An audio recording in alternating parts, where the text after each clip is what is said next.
नमस्कार दोस्तों, आज मैं आपको बताने वाला हूं कि कैसे आप इनवॉइस बना सकते हैं। देखो इतना सुंदर इनवॉइस बनाया है जीएसटी के हिसाब से। कैसे आप जीएसटी लॉ के हिसाब से एक इनवॉइस को बना सकते हैं, आज मैं आपके सामने बताऊंगा। और साथ ही साथ एक्सेल फॉर्मेट भी लाया हूं कि कैसे आप इस एक्सेल फॉर्मेट का यूज़ करके बनाएंगे।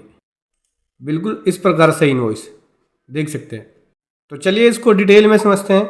उससे पहले बताना चाहूँगा, जो भी भाई बंधु मेरे चैनल पर पहली बार है, इस वीडियो को पहली बार देख रहे हैं, जिन्होंने अभी तक सब्सक्राइब नहीं किया सब्सक्राइब कर लीजिए, साथ ही साथ बेल आइकन पे भी क्लिक कर लीजिए ताकि इस तरह का कंटेंट आपको मिलता रहे। सो दोस्तों देखो, ये है मेरे पास Excel format.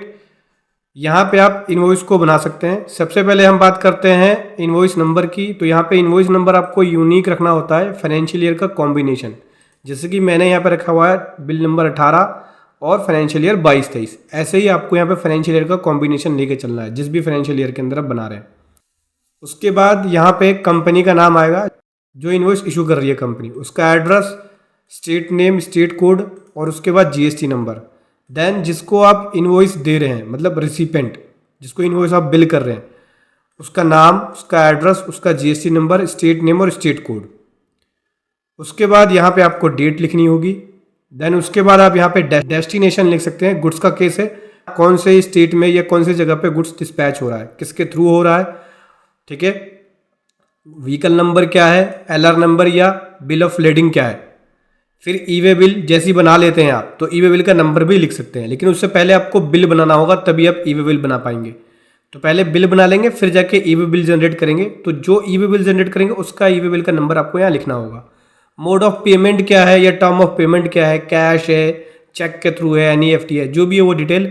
Other reference number जैसे परचेज ऑर्डर या सेल ऑर्डर है, उसकी डिटेल आप यहाँ पे दे सकते हैं। कोई डिलीवरी नोट है, उसकी डिटेल दे सकते हैं। इसके बाद बात करें description of goods and services की। अगर आपका गुड्स का इनवॉइस है तो यहाँ पे गुड्स की डिटेल, जैसे कि आइटम का नाम क्या है, उसका एचएसएन कोड क्या है, कितनी क्वांटिटी है। सर्विस के केस में क्वांटिटी की डिटेल नहीं जाती है, ठीक है। गुड्स का केस है तो आपको क्वांटिटी की डिटेल, फिर उसका रेट, पीसीस में है या किलोग्राम में, वो देना होगा। फिर टैक्सेबल वैल्यू क्या है, कोई डिस्काउंट दिया है तो वो, फिर टैक्सेबल वैल्यू क्या है। टैक्सेबल वैल्यू देने के बाद आपको यहाँ पे लिखना होता है जीएसटी। जीएसटी कितने % लगा हुआ है वो यहाँ पे लिखेंगे। आईजीएसटी है, सीजीएसटी है या एसजीएसटी है, वो भी लिखना होगा। मेरे केस में आईजीएसटी एप्लीकेबल है। आपके केस में अगर सीजीएसटी एसजीएसटी होगा तो यहाँ पे लिख सकते हैं। देन उसके बाद टोटल वैल्यू आ जाएगी, यहाँ पे टोटल क्वांटिटी की डिटेल आएगी। फिर जो वर्ड्स, जो भी अमाउंट आएगा वो उसको आप यहाँ पे वर्ड्स में ले सकते हैं। कंपनी का पैन नंबर, फिर बैंक अकाउंट की डिटेल, ठीक है। यहाँ पे आप इनवॉइस पे दे सकते हैं, जैसे अकाउंट होल्डर का नेम, बैंक का name, IFSC code, account number और ब्रांच का एड्रेस। देन उसके बाद यहाँ पे कंपनी का नाम आएगा, जो कंपनी बिल इशू कर रही है। ये नेम और ये नेम सेम होगा, ध्यान रखना, अलग नहीं होना चाहिए। एचएसएन कोड का भी ध्यान रखना। अभी HSN code bill pay mandatory कर दिया है और जीएसटीआर में भी मैंडेटरी कर दिया है। तो 6 डिजिट 8 डिजिट आप एचएसएन कोड ज़रूर लिखो। मिनिमम 4 तो होनी चाहिए, लेकिन अगर आप मैक्सिमम लिख लोगे तो कोई प्रॉब्लम नहीं होगी। इनवॉइस के ऊपर एचएसएन कोड का ध्यान रखना। उसके बाद दोस्तों, ये जो आपका इनवॉइस है वो हो जाएगा रेडी। आप इसका यहाँ पे कंट्रोल P करके प्रिंट प्रीव्यू देख सकते हैं। इस प्रकार से दिखेगा आपको। जैसी इनवॉइस रेडी हो जाए और गुड्स का केस है, अगर 50,000 से ऊपर गया इंटरेस्टेड ट्रांजैक्शन है तो ई वे बिल बनेगा। इसके बाद आप ई वे बिल जरूर बना लें।